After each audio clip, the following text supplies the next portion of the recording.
Hello student, welcome to I science. तो हमारा जो मिशन MHCT 2025 है उसी के चलते हुए मेरा आज का वीडियो है। ये जो मेरा वीडियो है ये आपको MCQ का टॉपिक लेके, मैं कोई टॉपिक लेता हूँ उसके रिलेटेड MCQ सॉल्व करके देता हूँ। जो स्टूडेंट्स कमेंट्स में देते हैं कि हमको ये चैप्टर सर करके दो, उसी के हिसाब से मैं लाता हूँ। इसके पहले जो चैप्टर लाया था वो एरर एनालिसिस था, वो मैंने अपने हिसाब से दिया था क्योंकि वो फर्स्ट टाइम इंट्रोड्यूस हुआ है 4 साल के बाद, कोरोना के बाद। तो आप देख सकते हैं मैंने वो वीडियो डाला हुआ है, उसमें मैंने जितना सीखा उतना आपको करना है, सब टाइप्स उसमें कवर हो जाता है। देखिए एमसीक्यूज का कंसेप्ट, अपना एंट्रेंस एग्जाम का कंसेप्ट बहुत सिंपल है। आपको बेसिक्स क्लियर रहना चाहिए। अगर आपका बेसिक्स क्लियर है, कंसेप्ट क्लियर है, तो आपको एमसीक्यू थोड़ा भी करेंगे तो आपसे हो जाएगा। लेकिन अगर आपका बेसिक्स और कंसेप्ट ही नहीं क्लियर तो सॉरी, बहुत डिफिकल्ट है एंट्रेंस क्लियर करना, ठीक है ना। तो एक स्टूडेंट है जिसने रिक्वेस्ट किया था कि सर आप वेक्टर्स का भी एक बार टॉपिक करवा दीजिए फिजिक्स का। तो मैं आपके सामने वेक्टर्स का टॉपिक लाया हूँ। आपने जो मैथ्स और फिजिक्स में पढ़ाई है, 11th में फिजिक्स में पढ़ा है, 12th में मैथ्स के चैप्टर में पढ़ा है वेक्टर्स, उसी को मैं ला रहा हूँ। मैं अपना पूरा कंसंट्रेशन उसी उतने पे कर रहा हूँ जितना पे एमसीक्यूज रिलेटेड क्वेश्चंस है। मैं बहुत ज्यादा डिटेल में नहीं जाऊंगा जिसका एमसीक्यू से कोई लेना देना नहीं है, क्योंकि वैसे वेक्टर तो बहुत बड़ा टॉपिक हो जाता है अगर आप 11th अगर आप मैथ्स के हिसाब से देखें तो। लेकिन जितना फिजिक्स में जरूरत है मैं उतना ही रिलेटेड आपसे डिस्कस करूंगा। चलिए स्टार्ट करता हूँ मैं। वेक्टर्स का इंपॉर्टेंस फिजिक्स में ये है कि क्वांटिटी ऐसी बहुत सारी फिजिक्स में है जिनका सिर्फ मैग्नीट्यूड में डायरेक्शन की भी जरूरत पड़ती है। इसलिए हमको वेक्टर्स को स्टडी करना पड़ता है, क्योंकि वेक्टर का स्टडी करने के बाद ही हम उन सब क्वांटिटीज को अच्छी तरीके से स्टडी कर सकते हैं और उनको हम लोग सॉल्व कर सकते हैं। जैसे आपका फोर्स हो गया, मोमेंटम हो गया, मैग्नेटिक फील्ड हो गया, इलेक्ट्रिक फील्ड हो गया, ऐसे बहुत सारे क्वांटिटीज है। इसलिए वेक्टर्स का नॉलेज होना जरूरी है फिजिक्स में। ओके, तो चलिए मैं स्टार्ट करता हूँ। वेक्टर्स का बेसिक आपको पता है, जिसके पास मैग्नीट्यूड और डायरेक्शन है। सपोज मैं लेता हूँ एक ए वेक्टर। देखिए ये स्मॉल लेटर भी आप यूज कर सकते हैं, कैपिटल भी यूज कर सकते हैं, सब चलता है। जैसे हमारा फोर्स होता है तो हम लिखते हैं ना फोर्स एफ वेक्टर, फिजिक्स में तो ऐसा लिखते हैं। मैथ्स में एक्चुअली क्या ना, कैपिटल में आप लिखेंगे तो वहां पे 2 लेटर लिखना पड़ता है, लेकिन फिजिक्स में चलाते एक लेटर भी चलता है कैपिटल में यूज किया तो। ठीक, अब ये जो ए वेक्टर है, ये वेक्टर है हम जानते हैं, मतलब वेक्टर में क्या होता है, वेक्टर में एक मैग्नीट्यूड होता है और एक डायरेक्शन होता है। तो अगर आपको दोनों को अलग अलग सपोज सेपरेट, मेरे को भाई सर सेपरेट दिखाओ, कैसे दिखता है, तो ये वेक्टर को अगर मुझे सेपरेट दिखाना है तो ये वेक्टर को हम लोग मॉड्यूलस में डाल देते हैं। जैसे हम किसी वेक्टर को मॉड्यूलस में डाल दिया, मतलब समझ लीजिए मैं उसके सिर्फ मैग्नीट्यूड की बात कर रहा हूँ, मैं डायरेक्शन में बिल्कुल इंटरेस्ट नहीं हूँ, तो ये उसका मैग्नीट्यूड हो गया। सर अब डायरेक्शन अलग से कैसे दिखाते हैं? डायरेक्शन दिखाने के लिए क्या करना पड़ता है, आपको एक उस वेक्टर के ऊपर एक कैप दिखा देने का। जैसे आपने कैप दिखा दिया, मतलब इसको हम बोलते हैं unit vector. Unit, what is the meaning of unit vector? Unit vector वो वेक्टर होता है जिसका मैग्नीट्यूड 1 होता है। अब 1 का इंपॉर्टेंस क्या है? 1 का इंपॉर्टेंस ये है कि इसके यहाँ पे आने से, इंट्रोड्यूस होने से ये मैग्नीट्यूड को कोई फर्क नहीं पड़ेगा। देखिए जैसे फॉर एग्जांपल अगर आपका ए वेक्टर का मैग्नीट्यूड सपोज 25 है तो 25 into 1 25 ही रहेगा। अगर इसका वैल्यू सपोज 50 है तो 50 into 1 50 ही रहेगा। मतलब यूनिट वेक्टर के इंट्रोड्यूस होने से मैग्नीट्यूड को फर्क नहीं पड़ना चाहिए। क्यों? क्योंकि यूनिट वेक्टर का काम मैग्नीट्यूड से कोई लेना देना नहीं है। यूनिट वेक्टर का काम है डायरेक्शन दिखाना, उसका सिर्फ काम है डायरेक्शन दिखाना, मैग्नीट्यूड चेंज नहीं करना। इसीलिए ये यूनिट वेक्टर कहा जाता है जिसका मैग्नीट्यूड 1 है, और उसको हम लोग कैप से ही डिनोट करते हैं, कैप। ठीक है। और अगर आप इसको बोलना चाहें कि भाई यूनिट वेक्टर को फिर कैसे हम लोग फॉर्मूला बना, इसी से फॉर्मूला बन जाता है। क्या बन जाता है? देखिए a cap a vector upon modulus a vector, ऐसा हो जाता है। अब ये यूनिट वेक्टर पता है कहां पे ज्यादा आपने देखा होगा? आपने सुना होगा ऐसा आई कैप, सुना है ना, जे कैप, के कैप। आप जानते हैं ना क्या है आई कैप, जे कैप, के कैप? मतलब अगर कोई वेक्टर अलोंग एक्स एक्सिस है तो अगर मुझे बताना है उसका मैग्नीट्यूड, लेट्स से एक वेक्टर है, एफ वेक्टर है ना, उसका मैग्नीट्यूड एफ का मैग्नीट्यूड 3 है, वो अलोंग एक्स एक्सिस है। ठीक है, ये सपोज f1 है अलोंग x एक्सिस। ओके, एक दूसरा वेक्टर है let's say 4 along y axis. ठीक, एक तीसरा vector f3 7 along z axis. ये उनके डायरेक्शंस हैं। अब इसको कैसे दिखाएं अलोंग x एक्सिस? तो मैथमेटिशियन ने बड़ा सिंपल काम किया। उन्होंने क्या बोला, देखो मैग्नीट्यूड को हमको डायरेक्शन चाहिए ना, तो ये डायरेक्शन तो भाई हमारा यूनिट वेक्टर दिखाएगा। चलो उन्होंने बोला चलो हम लोग काम करते हैं, अलोंग x एक्सिस का जो यूनिट वेक्टर है ना, हम लोग उसको सिंबल दे देते हैं आई कैप। अलोंग y एक्सिस का जो हमारा यूनिट वेक्टर होगा ना, हम उसको सिंबल दे देंगे j कैप, और अलोंग z एक्सिस का जो हमारा यूनिट वेक्टर होगा उसको हम लोग सिंबल दे देंगे k कैप। इसका मतलब है आपका जो f1 है उसको वेक्टर के फॉर्म में अगर आप लिखना है तो आप लिखेंगे 3i कैप, अगर आपको f2 लिखना है वेक्टर के फॉर्म में तो आप लिखेंगे 4j कैप, अगर आपको f3 लिखना है तो आप लिखेंगे 7k कैप। इस तरीके से आप वेक्टर को उसके along unit vector in terms of ijk में लिख सकते हैं। ये सिंगल हो गया, लेकिन ये तो अलोंग एक सिंगल लाइन है, मगर हमारा जनरली वेक्टर्स कैसा रहता है, 3 डायमेंशनल में रहता है ना, स्पेस में। तो सपोज ये a वेक्टर है ना, अगर उसको मुझे सब 3 डायमेंशनल में दिखाने का है तो हम तो लिख सकते a1 i cap plus a2 j cap plus a3 k cap. तो a1 a2 a3 these are the magnitudes along x axis y axis and z axis, और ijk क्या है, वो यूनिट वेक्टर है जो सिर्फ डायरेक्शन बता रहा है। मतलब ये बता रहा है कि along x axis उसका मैग्नीट्यूड a1 है, along y axis उसका मैग्नीट्यूड a2 है, और along z axis उसका मैग्नीट्यूड a3 है, और तीनों कंबाइन करके रिप्रेजेंट करता है हमारा वेक्टर a जो स्पेस में है। ठीक है, ये हो गया। अब अगर इस वेक्टर का आपको मैग्नीट्यूड निकालना है, सिर्फ मैग्नीट्यूड में आपको इंटरेस्ट है, तो कैसे निकाला जाता है, इसका रूट लेने का, और ये जो है ना a1 a2 इसको हम लोग कोएफिशिएंट भी बोल सकते हैं, a1 square plus a2 square plus a3 square, इसका स्क्वायर करके ऐड कर दो रूट लेके, ये आपको क्या देगा, a वेक्टर का मैग्नीट्यूड देगा। ठीक है, मैं एग्जांपल भी दे देता हूं अगर चाहिए तो। चलिए समझ ले लिया हम लोगों ने sir 3i cap plus 2j cap minus 4k cap मेरा एक वेक्टर है, इसका मैग्नीट्यूड सर निकालना हमको, देखिए निकाल लेते हैं। क्या करेंगे, root of 3 square plus 2 square minus 4 square, से माइनस तो प्लस ही देता आंसर। ठीक है, ये हो गया root of 9 plus 4 plus 16 plus 4 20 root of 29। तो ये आपका हो गया मैग्नीट्यूड ऑफ एनी वेक्टर। किसी वेक्टर का अगर आपको मैग्नीट्यूड निकालना है तो कैसे निकालने का, उसका ijk का जो कोएफिशिएंट्स है उसको स्क्वायर करके ऐड करके रूट में डाल देने का, वो आपको उस वेक्टर का मैग्नीट्यूड देगा। ठीक, अब आप सपोज क्वेश्चन जनरली ना यूनिट वेक्टर को, ये कांसेप्ट है ना, क्वेश्चन यूनिट वेक्टर पे ज्यादा आते हैं। तो चलिए यूनिट वेक्टर की बात की, तो यूनिट वेक्टर में हमको मैग्नीट्यूड जानने की जरूरत ही नहीं। क्यों, क्योंकि उसका मैग्नीट्यूड कोई देगा नहीं, कोई बताएगा नहीं, आपको मालूम होना चाहिए क्या कि यूनिट वेक्टर का जो मैग्नीट्यूड है 1 होता है। जैसे मैं आपसे पूछूं भाई i कैप का मैग्नीट्यूड कितना है, तो आप बोलेंगे 1, j कैप का मैग्नीट्यूड कितना है 1, k कैप का मैग्नीट्यूड कितना है 1। क्यों 1 है, क्योंकि ये यूनिट वेक्टर्स है, तो मैग्नीट्यूड उसका कोई नहीं बताएगा। तो उस पे क्वेश्चन कैसे आएंगे मालूम है, क्वेश्चन कैसे समझता है, आपको आएगा, आपको बोलेंगे एक वेक्टर एक यूनिट वेक्टर है, वो सपोज 2i कैप है प्लस bj कैप, ऐसा कुछ देंगे, bj कैप है प्लस k कैप, ऐसा दे देंगे, बोलेंगे यूनिट वेक्टर है, बोलेंगे b का वैल्यू निकालो। ठीक है, तो आप बोलेंगे भाई यूनिट वेक्टर है तो उसका मैग्नीट्यूड तो 1 होना चाहिए भाई, तो मैग्नीट्यूड का फॉर्मूला क्या है, root of 2 square plus b square plus k का कुछ नहीं तो 1 है, इधर 1 स्क्वायर इक्वल टू 1, सॉल्व करो b मिल जाएगा। इस तरह के क्वेश्चंस एमसीक्यू पूछते हैं, बड़े इजी क्वेश्चन होते हैं। देखूंगा हम लोग कराएंगे, मतलब अभी एमसीक्यू देखूंगा, बताऊंगा आपको, मैं एक दो क्वेश्चन दूंगा अभी, चलो मतलब मैं आपको अभी से कांसेप्ट समझा रहा हूं कि क्या फेस करेंगे एमसीक्यूज में, आप प्रिपेयर रहिए ना, अभी से आप प्रिपेयर रहेंगे तो उस समय आपको कुछ नया नहीं लगेगा। इस तरह के क्वेश्चन आपको रिलेटेड टू यूनिट वेक्टर के क्वेश्चंस हो सकते हैं। ठीक है, तो ये हो गया, ये भी एक फार्मूला है अपने आप में, मतलब अगर कभी पूछा तो ऐसे भी यूज किया, जैसे कि आपने जैसे सपोज ये फार्मूला यूज करना है यहाँ निकालने के लिए। ठीक है, तो यहाँ पे देखिए क्या होगा, a unit vector is equal to a vector माने क्या है, it is 3i cap plus 2j cap minus 4k cap upon, एक ठीक से सुनो, 3i cap plus 2j cap minus 4k cap upon क्या फॉर्मूला, मैग्नीट्यूड, मैग्नीट्यूड कितना है, रूट 29। सपोज आपके पास किसी ने ऐसा दे दिया है ना, तो इसका क्या मतलब, इसका मतलब इसका अगर आप मैग्नीट्यूड लेंगे तो आंसर कितना आएगा, 1 आएगा, 1। अगर इसका मैग्नीट्यूड लेंगे तो आंसर, मैग्नीट्यूड मतलब क्या, 3 square plus 2 square plus minus 4 square root, और ये रूट 29 का स्क्वायर बाहर लिखने का था, इसमें वो आएगा। आप सॉल्व करेंगे पता है आपको क्या आएगा, 29.29 1 आएगा, 1 आना ही है, 1 आना ही है। ये बेसिक कांसेप्ट है यूनिट वेक्टर का, बड़ा स्ट्रेस मैं इसलिए कर रहा हूं क्योंकि यूनिट वेक्टर पे क्वेश्चन आता है, इसलिए मैं स्ट्रेस कर रहा हूं। ठीक, आगे बढ़ते हैं।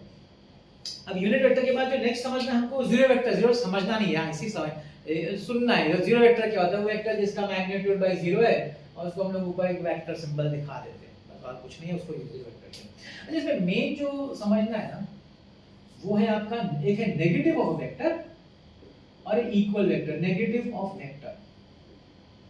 अब नाम से समझ सकते हैं आप ना, नेगेटिव का मतलब क्या है, सपोज मैंने एक वेक्टर ड्रॉ किया, लेट्स से t वेक्टर, ठीक, अब नेगेटिव मतलब माइनस पी वेक्टर, माइनस देखिए वेक्टर में माइनस का मतलब है opposite direction, same magnitude opposite direction. तो अगर मुझे माइनस पी वेक्टर दिखाना है ना इसमें, तो क्या करने का, इसी लाइन के पीछे जाने का, एग्जैक्टली पीछे जाने का, जितना है ना उतना ही लेंथ लेके, उतना ही लेंथ लेके, क्योंकि मैग्नीट्यूड नहीं चेंज होना चाहिए, ये हो गया आपका माइनस पी वेक्टर। तो एग्जैक्टली जब पीछे जाते हैं ना तो वो आपको नेगेटिव ऑफ वेक्टर बताता है, ठीक है। अब एक और है इसमें जो समझना है, वो है इक्वल वेक्टर्स। अभी तो आप ही समझ बोल देंगे मुझे इक्वल वेक्टर्स का, भाई सर वेक्टर दो चीज का बना होता है, मैग्नीट्यूड का बना होता है और डायरेक्शन का बना होता है, जो यूनिट वेक्टर से हम लोग रिप्रेजेंट करते हैं। तो दो वेक्टर, अभी सपोज आपका एक वेक्टर है ए वेक्टर और दूसरा वेक्टर है बी वेक्टर, कब दोनों इक्वल होंगे? सर दोनों तो तभी इक्वल होंगे जब दोनों का मैग्नीट्यूड भी सेम होगा और दोनों का डायरेक्शन भी सेम होगा। मतलब कि magnitude a cap should be equal to magnitude b cap और unit vector a cap should be equal to unit vector b cap, दोनों का डायरेक्शन मैग्नीट्यूड सेम होगा। तो हम लोग बोल सकते हैं कि ये vector A bar vector A vector should be equal to B vector, ठीक है ना, सिंपल। हाँ, इसमें ऐसा भी हो सकता है कि सपोज ए वेक्टर को कोई बोले माइनस बी वेक्टर, ये कब लिखेंगे आप ए वेक्टर, बताइए ये कब लिखेंगे आप? A vector equal to minus b तब लिखेंगे जब मैग्नीट्यूड सेम है, डायरेक्शन ऑपोजिट। जब भी इक्वल टू के सामने माइनस साइन डाल दिया ना तो समझ लीजिएगा हम ऑपोजिट डायरेक्शन की बात कर रहे हैं। अगर दो वेक्टर के बीच में इक्वल साइन है लेकिन एक में माइनस डाल दिया, इसका मतलब है मैं negative of vector opposite vector की बात कर रहा हूं, है कि नहीं? ध्यान रखिएगा इस बात का। और ऐसा भी कभी कभी हो सकता है कि मैग्नीट्यूड सेम ना हो, मैग्नीट्यूड सेम ना हो, डायरेक्शन सेम हो, ठीक है ना। जैसे एग्जांपल देखिए मैं बताता हूं, ये आपका है ए वेक्टर और ये आपका है बी वेक्टर, पैरेलल है दोनों। तो क्या मैं बोल सकता हूं दोनों का डायरेक्शन सेम? हाँ सर दोनों का डायरेक्शन, क्या दोनों का मैग्नीट्यूड नहीं सर, एक लंबा एक छोटा है तो मैग्नीट्यूड अलग अलग है, डायरेक्शन सेम। ऐसे वेक्टर्स को बोलते हैं पैरेलल वेक्टर्स। अच्छा, इसका दूसरा भी नाम है कोलिनियर वेक्टर्स। अब आप बोलेंगे सर हमने मैथ्स में तो पढ़ा है कि कोलिनियर अलग होता है, पैरेलल से दोनों में गैप होता है, कोलिनियर एक के ऊपर एक होता है। वेक्टर में ऐसा कुछ नहीं है, वेक्टर में दोनों चीज एक ही मानी जाती है। वो पैरेलल बोलो कि कोलिनियर बोलो, ऐसा क्यों सर? ऐसा इसलिए क्योंकि कोई वेक्टर जो होता है ना उसको आप मूव करा सकते हैं पैरेलल, मतलब ये वेक्टर ऐसा है ना, ऐसा मूव पैरेलल कहीं भी जा सकता है, पूरे बोर्ड में कहीं भी घूम सकता है। तो ये बी के ऊपर भी आ सकता है, बी भी घूम के ए के ऊपर भी आ सकता है। इसीलिए पैरेलल बोले कि कोलिनियर, क्योंकि वो एक के ऊपर एक आ सकते हैं, मूव कर सकते हैं, उनमें ये प्रॉपर्टी है, इसीलिए पैरेलल वेक्टर्स को कोलिनियर भी बोल सकते हैं, ठीक है। अभी जो पैरेलल वेक्टर्स होते हैं ना तो आप ऐसा भी लिख सकते हैं, a vector is some k times b vector. Parallel vectors को जनरली ऐसा लिखा जाता है, स्केलर मल्टीपल बोलते हैं इसको, स्केलर मल्टीपल। तो अगर ये 2 है मतलब ये इसका डबल है, 2 गुना है। अगर ये 3 है तो इसका 3 गुना है। अच्छा, अगर k का वैल्यू माइनस है, सपोज k इधर मैंने माइनस डाल दिया, तो एरो सेम डायरेक्शन नहीं दिखाने का। जब भी माइनस साइन दिखे ना, इसका मतलब समझ लेने का डायरेक्शन ऑपोजिट होनी चाहिए, सेम डायरेक्शन नहीं हो सकता अगर दो वेक्टर इक्वल है और माइनस साइन है। ये बात का ध्यान रखिए, ठीक है। तो ये सब था अबाउट टर्म्स, जो टर्म यूज होते हैं आपके, बेसिक टर्म जो आपकी फिजिक्स में यूज होते हैं। अब एक और कांसेप्ट मैं सिखाने जा रहा हूं इसी में, वो है सम एंड डिफरेंस। मतलब दो वेक्टर्स को अगर ऐड करना है, ठीक, या दो वेक्टर्स को अगर सब्ट्रैक्ट करना है तो किस तरीके से होता है, उसको हम बोलते हैं सम एंड डिफरेंस। मैं आपको बता दूं इसमें मैंने क्या किया है ना, इस टॉपिक को मैं दो पार्ट में पढ़ा रहा हूं, दो वीडियो में। पहले वीडियो में यहाँ सम एंड डिफरेंस तक पढ़ाऊंगा और नेक्स्ट वीडियो में मैं प्रोडक्ट ऑफ वेक्टर सिखाऊंगा। वो थोड़ा अलग टॉपिक हो जाता है, थोड़ा लेंथी भी, मतलब लेंथी नहीं बोलूंगा लेकिन ठीक है, सब एक साथ कर दूंगा तो लेंथी हो जाएगा, ठीक है ना। तो मैं उतना नहीं चाहता लेंथी। तो चलिए आता हूं नेक्स्ट टॉपिक, जैसे मैंने कहा sum and difference. Sum and difference का मतलब क्या है कि ये सपोज दो वेक्टर है, ये आपका ए वेक्टर है और ये आपका बी वेक्टर है, और कोई बोलेगा सर इसको हम लोग को ऐड करना है, कैसे ऐड करेंगे? बड़ा सिंपल है, क्या मालूम है? ए वेक्टर ड्रॉ करो, ये जो आपका बी वेक्टर है, ये बी वेक्टर, इसको पैरेलल में ना घुमा सकते हैं, कहीं भी पूरे बोर्ड में घुमा सकते हैं। ये ऐसा लाके ना इसके ऊपर थोड़ा सा मैं थोड़ा टिल्ट ठीक कर देता हूं, ऐसा थोड़ा जमेगा, अच्छा लगेगा। तो ऐसा लाके इसके ऊपर, मतलब ये वेक्टर इसको पैरेलल होना चाहिए, ये गलती नहीं करना, ये इसको आपको पैरेलल ही लाना है यहाँ पे।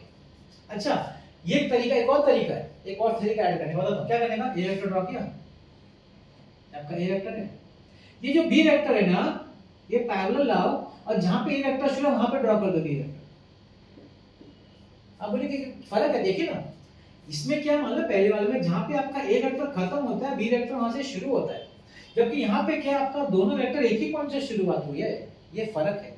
इसलिए इनका नाम भी अलग है, पता है इसको क्या बोलते हैं, सुना होगा आप लोगों ने, इसको triangle law of vectors, triangle law of vectors. इसको क्या बोलते हैं, इसको बोलते हैं पैरेललोग्राम लॉ ऑफ वेक्टर्स। ये पैरेललोग्राम लॉ से सॉल्व होता है, इसलिए इसका नाम पड़ गया और कुछ नहीं, पैरेललोग्राम लॉ ऑफ वेक्टर्स। तो सर कैसे निकालने का रिजल्टेंट, इसका रिजल्टेंट अगर आपको निकालना है तो क्या करना पड़ेगा, पहले वेक्टर का जो स्टार्टिंग पॉइंट है और दूसरे वेक्टर का जो एंडिंग पॉइंट है उसको ज्वाइन कर देने का। तो ये आपका हो गया ए वेक्टर प्लस बी वेक्टर, ठीक, ये आपका रिजल्टेंट है। इसको आप आर लिखो कि ये जो ए वेक्टर प्लस बी वेक्टर जैसा लिखना है। अब यहाँ पे क्या सर, यहाँ हुआ है पैरेललोग्राम। पैरेललोग्राम मतलब आपको पैरेललोग्राम पहले बनाना पड़ेगा। कैसे, ये सर इसको पैरेलल बना दो, इधर जितना लेंथ है उतना लेंथ का लो, इधर बी वेक्टर का पैरेलल बना दो इधर। तो आपने क्या कर दिया, ऑपोजिट साइड्स पैरेलल इक्वल कर दिया, मतलब ये बन गया आपका पैरेललोग्राम। अब पैरेललोग्राम का जो स्टार्टिंग पॉइंट है तो इनिशियल पॉइंट, जो इनिशियल बोलते हैं, वहां से लेके सामने वाले टेक्स्ट को जो डायगोनल बनेगा ना वो देगा आपको ए वेक्टर प्लस बी वेक्टर। ये आपका रिजल्ट है, ये आपका पैरेललोग्राम से मिलता है, ये आपका ट्रायंगल लॉ से। इसमें ट्रायंगल लॉ में कोई फार्मूला नहीं है, पैरेललोग्राम लॉ में फार्मूला है, जानते होंगे आप। अभी आप इसको आर बोलो कि magnitude of A vector plus B vector बोलो, दोनों का मतलब एक ही है। आप ऐसे दिखाओ कि ऐसे दिखाओ, देखिए मैंने मॉडुलस डाल दिया ना, मतलब मैं रिजल्ट आर की बात करूं, मैग्नीट्यूड नो डायरेक्शन, इसका फार्मूला है, क्या फार्मूला है सुन लो, root of A square plus B square plus 2ab cos theta. ये आपने किया होगा, डेरिवेशन था 11th स्टैंडर्ड में, इसका डेरिवेशन है p square plus q square plus 2pq cos theta. यहां मैंने ab लिया तो उस हिसाब से लिखा। इसका रिजल्टेंट है मैग्नीट्यूड है। तो बोलेगा सर डायरेक्शन कैसे निकालने का, निकाल सकते हैं। ये हां सर मैं थीटा बता दूं, थीटा बोलेंगे थीटा सर कहां से आ गया, ये a वेक्टर और b वेक्टर के बीच में जो एंगल है ना उसको थीटा बोलते हैं।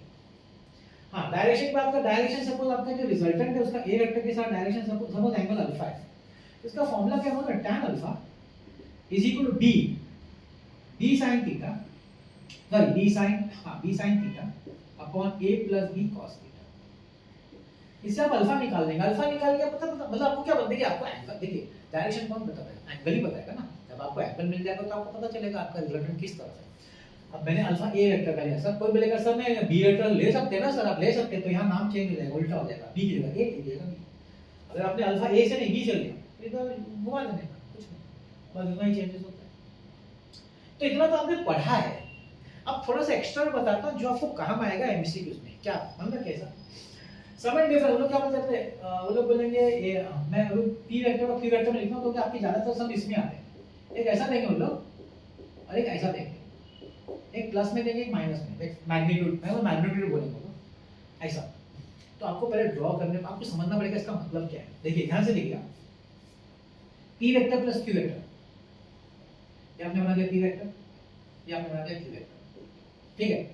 तो इसका रिजल्टेंट कितना है, देखिए ये आपका इसका रिजल्टेंट है, समेशन सम किया p vector plus q vector. ऐसा वेक्टर में दिखा रहा हूं, मैग्नीट्यूड और इसका मैग्नीट्यूड ड्रॉ बना सकते हैं ना।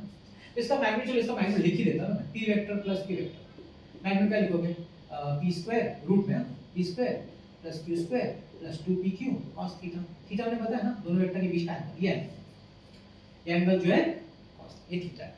अब सर इसको कैसे रिप्रेजेंट करेंगे, भाई माइनस क्यू है, माइनस क्यू मतलब नेगेटिव, मैंने आगे सिखाया था नेगेटिव हो वेक्टर, मतलब जितना क्यू है उतना पीछे लो ना, जितना क्यू है उतना पीछे ले लो, इतना लेंथ है पीछे ले लो, ये जो आपका है माइनस क्यू वेक्टर, ठीक।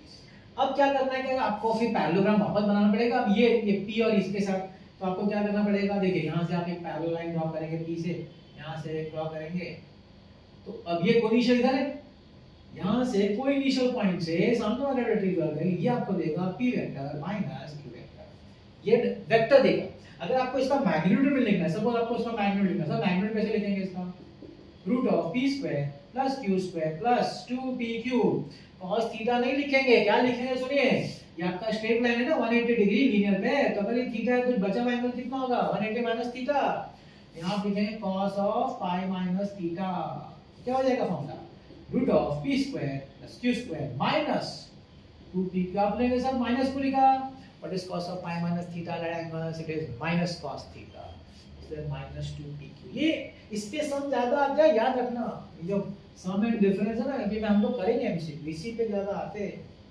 तो ये और ये बात ध्यान रखना, पाई माइनस थीटा माइनस कॉस, तो आपको हो जाता है। ये फर्स्ट पार्ट है, ये मैंने बोला ना इसका मैं दो पार्ट बना रहा हूँ। फर्स्ट पार्ट, तो फर्स्ट पार्ट में इतना सब कंसेप्ट आपको मालूम होना चाहिए, समझ में आना चाहिए। अगर आपको समझ गया तो चलिए करते हैं इस पे रिलेटेड एमसीक्यूज। तो आपके सामने मैंने 3 सम क्वेश्चन लिखा है रिलेटेड टू यूनिट वेक्टर, ठीक है। चलिए देखते हैं पहला वाला, first one. A unit vector is represented as 0.8i plus bj plus 0.4k. Find the value of b। 4 option दिया है। अब इसको मैं सपोज सिंबल डिनोट करता हूं u वेक्टर, ठीक है, u कैप यूनिट वेक्टर है ना, 0.8i cap plus bj cap plus 0.4k cap. अब हम जानते हैं ना यूनिट वेक्टर का मैग्नीट्यूड 1 होता है, ध्यान रखने का, इस बात को भूलने का नहीं। 1, अब मैग्नीट्यूड कैसे निकालते हैं, रूट करने का, सबका कोएफिशिएंट का स्क्वायर करने का, इक्वल टू 1 लिखने का। आप स्क्वायरिंग कर दो, राइट से स्क्वायर कर दो, ठीक है ना, 1 हो जाएगा। तो 0.64 हो जाएगा इधर, plus b square plus 0.16 is equal to 1, b square plus square करो 6 7 8, 0.80 is equal to 1, b square is equal to 1 minus 0.80, b square is equal to 0.20। What is b equal to root of 0.2? है कि नहीं easy? कैसा लगा? How was it? Easy? ऐसा question आज मैं PYQ ले रहा हूँ, टू बी वेरी फ्रैंक। ये 2020 के पहले के, क्योंकि 4 साल कोरोना में एक चैप्टर उड़ा दिया था, नहीं रखा था, तो ये है वो आपका first question. Let me go to second. आप सेकंड क्वेश्चन देखेंगे तो हैरान हो जाएंगे, हैरान। ओरल है, ओरल, जिसको समझ में आता है तो करने का। क्या पूछा होता है, Which of the following is a unit vector? अब यूनिट वेक्टर कौन होता है भाई, जिसका कोएफिशिएंट का स्क्वायर करके रूट में प्लस करके आंसर कितना आना चाहिए, 1। अब आप देखिए, रूट पहले कर लेते, root cos square theta plus sin square. अरे ये तो अपना 9th स्टैंडर्ड का ज्योमेट्री ट्रिग्नोमेट्री की cos square theta plus sin square तो 1 होता है सर। इसका 1 का रूट करेंगे तो 1 ही होगा ना। करना क्या है, कुछ करना नहीं है, इसको टिक कर देने का, आगे निकल जाने का। लेकिन अगर किसी को समझना ऐसा, दूसरा भी तो समझा दीजिए, समझ लो। इधर 1/रूट, इसका 1 स्क्वायर प्लस 1 स्क्वायर, तो इसका हो जाएगा रूट ऑफ 2, और 1/3 का भी रूट का स्क्वायर करोगे ना, तो इधर आएगा तुम्हारा रूट 2 और नीचे 3 आएगा, तो रूट 2/3 आएगा, 1 नहीं आएगा। इसका करना है तो रूट ऑफ 2 स्क्वायर और 3 स्क्वायर करना पड़ेगा, तो 1 तो नहीं आएगा, मेरा ये कहना है। अच्छा, यहाँ कंफ्यूज करने के लिए 2, देखो ये 2 दिया है, हाँ ध्यान रखना। अगर ये cos 2 नहीं होता तो ये ही यूनिट वेक्टर होता, भूलना मत इस बात को। अगर ये, मगर ये 2 की वजह से इधर sin स्क्वायर तो आएगा, लेकिन यहाँ cos स्क्वायर नहीं आएगा, 4 cos स्क्वायर आएगा, तो इट विल नॉट बी 1, ठीक। तो ये नहीं है, इसलिए ये है। थर्ड क्वेश्चन मैं पढ़ता हूं, मैं नहीं करूंगा, आप करेंगे। If a unit vector is represented by u vector, ये है, find the value of c, इधर find the value of b, इधर find the value of c। This is your work. मैं आंसर भी नहीं बताऊंगा, क्योंकि खुद सॉल्व करो, खुद आंसर लाओ, और वो जो खुशी मिलनी चाहिए खुद सॉल्व करने की, वो महसूस करो, ठीक है। अब मैं नेक्स्ट टाइप ऑफ क्वेश्चन पे जाता हूं, जहां पे हम सम एंड डिफरेंस लिखेंगे। ओके, तो आपके सामने 3 और क्वेश्चंस हैं। पहला क्वेश्चन देखिए, फर्स्ट क्वेश्चन, ए वेक्टर दिया, बी वेक्टर दिया, सी वेक्टर दिया, बोले they form a right angle triangle, तो पाइथागोरस तो होगा ही, ठीक है ना। Which of them is correct, 4 option दिया। अब ओरली देखिए कैसे समझता है। 1 + 2 3 -3 + 1, मैं देखो आई को आई के साथ कर रहा हूं, जे को ध्यान रखना मैं क्या बोल रहा हूं। -3 + 1 -2, 5 - 4 1, मतलब मैं बी वेक्टर और सी वेक्टर को ऐड करता हूं तो मुझे ए वेक्टर मिलता है ना। मतलब A vector is the sum of B vector और सी वेक्टर। किधर है भाई? सर ए ऑप्शन में है, सर बी ऑप्शन में है, सर सी और डी रॉन्ग है सर। चलो मान तो काट दो इसको, और क्या। ये दोनों में फर्स्ट ऑप्शन राइट है। अब हमको सिर्फ सेकंड ऑप्शन करना है। सेकंड ऑप्शन पाइथागोरस, मतलब आपके पास लेंथ होना चाहिए, लेंथ, ठीक। ओके, लेंथ के लिए आपको हर एक का मैग्नीट्यूड निकालना पड़ेगा। चलिए ए निकालते, ए वेक्टर का मैग्नीट्यूड। मैग्नीट्यूड को मैं, कई लोग है ना मैग्नीट्यूड कई लोग ऐसे लिखते हैं, नहीं मैग्नीट्यूड दिखाते नहीं, चलो ऐसे ही निकालो। रूट ऑफ कैसे निकालने का मालूम है ना, स्क्वायर और ऐड करके 3 स्क्वायर। अब -2 से +2 लिखो चलेगा, क्योंकि माइनस को स्क्वायर करते तो प्लस ही होता है ना। +2 स्क्वायर प्लस 1 स्क्वायर कितना हो भाई, 9 + 4 13 + 1 14 है ना, 9 + 4 13 + 1 14, ठीक है। अब b निकालो, root of 1 square plus 3 square plus 5 square, तो 25 + 9 34 + 1 35 रूट 35। c निकालो, c एक्चुअली मुझे स्क्वायर ही निकालना है, मैंने गलती किया, रूट भी नहीं निकालना है। हम लोग स्क्वायर निकालते हैं, क्यों मालूम है ना, क्योंकि पाइथागोरस तो स्क्वायर से, तो रूट की जरूरत ही नहीं पड़ेगी, सीधा बिना स्क्वायर के पूरा रूट के निकाल दो ना ऐसे, क्योंकि स्क्वायर में रखना तो रूट का डाल देता। तो c का क्या है भाई, 2 square plus 1 square plus 4 square, तो 16 और 4 20 21। अब कौन सा दो ऐड करके तीसरा आएगा सर, 14 और 21 को ऐड करेंगे ना तो सर 35 आएगा। मतलब sir a square plus c square करना पड़ेगा sir, a square plus c square, B option है, बी ऑप्शन। ये समझा ना क्या किया, मैग्नीट्यूड निकाला है। रूट क्यों नहीं दिखाया मैंने, क्योंकि मैंने स्क्वायर में लिया। अगर स्क्वायर में लिखेंगे तो रूट मत दिखाओ, अगर स्क्वायर में तो रूट दिखाओ, फिर बाद में स्क्वायरिंग तो करना ही पड़ता, क्योंकि अपना स्क्वायर में है। आपको समझ में आ गया पहला बात, ठीक। चलो आगे बढ़ते हैं। Second, two vectors of same magnitude have a resultant equal to either of the two vectors।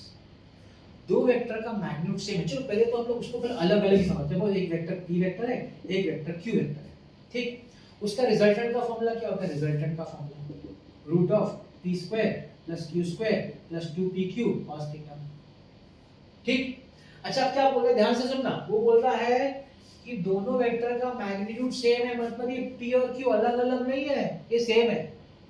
चलो p लिख दो दोनों को, p square plus p square plus p into p again p square cos theta. ना समझा? अच्छा वो क्या बोल रहा हूं मैं, उसका जो रिजल्टेंट है ना वो भी वेक्टर के इक्वल ही है, मतलब वो भी p है। It is equal to either of the two, either मतलब दोनों सेम ही है, आइदर p, दोनों p बोलो कि q बोलो, दोनों एक ही है। मैं दोनों को p लिया, कोई बोलेगा सर q ले सकते, ले सकते। आपको दोनों को p नहीं लेना है, दोनों q लेना है, ले लो, नो प्रॉब्लम। आगे अब हम लोग इसको स्क्वायर कर देंगे, p square is equal to p square plus p square 2p square plus 2p square cos theta. अच्छा फाइंड क्या करने को बोला है, एंगल निकालने को बोला है, ठीक है। एंगल निकाल लेते हैं, तो यह यहां जाएगा p square minus 2p square is equal to 2p square cos theta. तो p square minus 2p square is minus p square is equal to 2p square cos theta. p square cut minus 1/2 is equal to cos theta. Minus 1/2 होता है half ना, मतलब 0.5 ना भाई। क्या हो गया, क्या चेक करो, हो गया क्या, माइनस 0.5। यस, ऑप्शन है डी।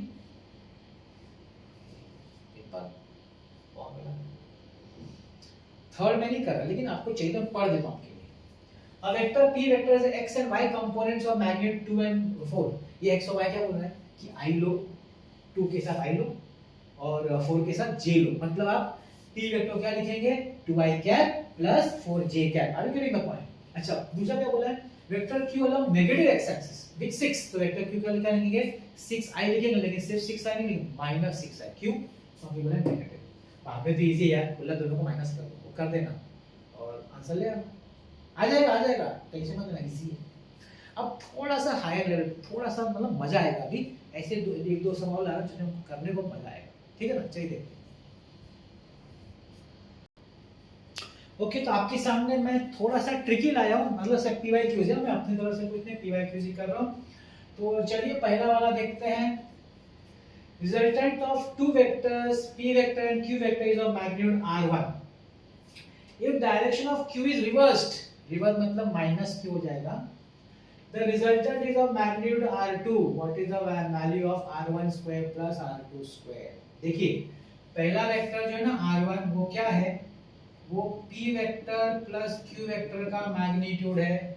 मेरा वो जो मैंने अभी सिखाया ना कंसेप्ट, वो आपको अगर याद हो तो आप बताएंगे मुझे। इसका फॉर्मूला होगा, रूट में लिखे क्या, चलो रूट में लिखते हैं अभी। तो root of P square plus Q square plus 2pq cos theta. यहाँ पे ऐसा नहीं बोला है कि इक्वल मैग्नीट्यूड है, कभी कभी बोलते हैं मालूम है, जैसे यहाँ पे two vectors have equal magnitude, यहाँ पे देखने का ऐसा कुछ बोला है क्या, ध्यान रखने का, तो दोनों को सेम लेटर, यहाँ ऐसा कुछ बोला नहीं है तो ठीक है। अभी उन्होंने r1 स्क्वायर पूछा ना, ठीक है बाद में देख लेंगे। अभी अगर मेरा q रिवर्स है, मैंने आपको सिखाया था याद है अभी थोड़ी देर पहले कंसेप्ट में, रिवर्स है तो थीटा मेरा पाई माइनस थीटा हो जाएगा।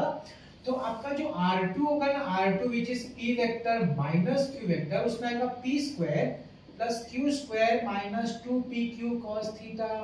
अगर ये नहीं समझा तो पीछे जाओ, है ना, वीडियो के पीछे जाओ, वो कंसेप्ट सिखाया है मैंने। अब क्या है, कुछ नहीं, खत्म, सम इज ओवर यार।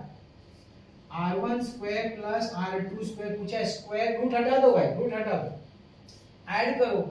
जब ऐड करोगे तो देखो ये प्लस और माइनस कर, क्योंकि रूट हट गया, स्क्वायर क्या रूट हट गया, तो प्लस माइनस कर गया, क्या बचा 2p square plus 2q square which is 2 times p square plus q square. कैसा लगा भाई, कैसा लगा ये सम, बी ऑप्शन।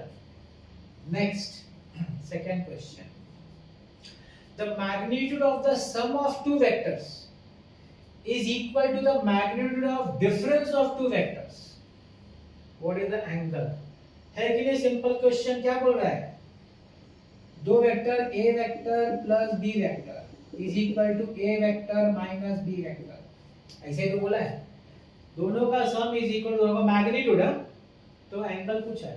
तो भाई यही फार्मूला है क्या, यही तो फार्मूला है, root of a square plus b square plus 2ab cos theta is equal to root of a square plus b square, minus लिखना भूलना मत, माइनस लिखना मत भूलना, क्योंकि पाई माइनस थीटा होता है। अच्छा, magnitude of sum of two vector equal तो नहीं है, ठीक है, इक्वल वेक्टर नहीं है, स्क्वायरिंग हटा दो, स्क्वायरिंग हटा दो, a स्क्वायर मतलब रूट हटा दो, sorry, 2ab cos theta is equal a square plus b square minus 2ab cos theta. क्या कटेगा सर दोनों साइड से, सर a स्क्वायर कटेगा, b स्क्वायर कटेगा। अब 2ab को यहां ले आओ, 4ab cos theta is equal to 0, ठीक, तो सब नीचे चला जाएगा, डिवाइड हो जाएगा, cos theta is equal to 0। कौन सा cos 0 देता है भाई सर, 90 डिग्री सर। कैसा लगा, कैसा लगा, देखो ये कंसेप्ट इसमें बहुत स्ट्रेस किया था कंसेप्ट पे, इसी पे आते हैं सब। क्या मुझे तीसरा करना चाहिए कि आप कर लेंगे भाई, एक तो करना चाहिए ना आप लोग को भी, में फिर बच्चा ये तो बता, देखो क्या है। अब हाँ, यहाँ मजेदार क्या मालूम है, यहाँ क्या बोला, इक्वल मैग्नीट्यूड, मतलब जब तुम फॉर्मूला अपने इसके पहले वाले में देखो, पीछे जाओ तो इक्वल मैग्नीट्यूड क्या है ना, कि दोनों को p q मत लिखना, ये फॉर्मूला लिखना, लेकिन सबको p लिख देना, है ना, तो एक बार सबको p में लिखना और एक बार सबको q में लिखना, लेकिन 5 इसमें एक्स्ट्रा क्या दिया, 5 भी दिया है, बता दूं क्या, चलो बताइए। देखो root of p square plus p square, आप समझ रहे हैं p स्क्वायर क्यों लिख रहा हूं, क्योंकि मेरे को लिखना चाहिए q, लेकिन बोला दोनों मैग्नीट्यूड, देखो यहां बोला इक्वल मैग्नीट्यूड, तो p square plus p square plus 2p square cos theta is equal to 5 root of p square plus p square minus 2p square cos theta. I hope आपको समझ में आया ना, माइनस क्यों है, क्योंकि माइनस डिफरेंस वो पाई माइनस थीटा। अच्छा, इसमें क्या मालूम है, तो स्क्वायरिंग करें तो 5 मत लिखना, क्या लिखना 25।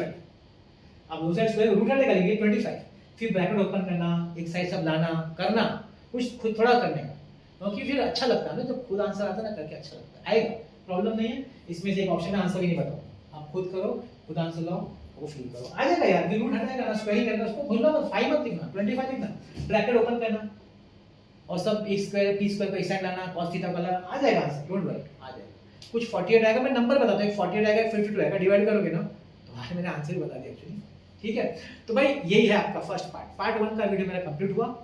पार्ट 2 का वीडियो इससे भी इंटरेस्टिंग है, जिनको आता है प्रोडक्ट ऑफ वेक्टर्स, मतलब डॉट प्रोडक्ट, क्रॉस प्रोडक्ट, उस पे हम लोग हमारे पार्ट 2 में करें। आपको आई होप आपको समझ में आ गया होगा, पूरी कोशिश की आपको कंसेप्ट क्लियर कराने का, मेरा एम रहता है कंसेप्ट क्लियर होगा ना बच्चे का, तो एमसीक्यू से यार कुछ भी नहीं है, बड़ा इजी हो जाता है, ठीक है। मिलते हैं नेक्स्ट वीडियो में, part 2 of the vector analysis. Thank you very much.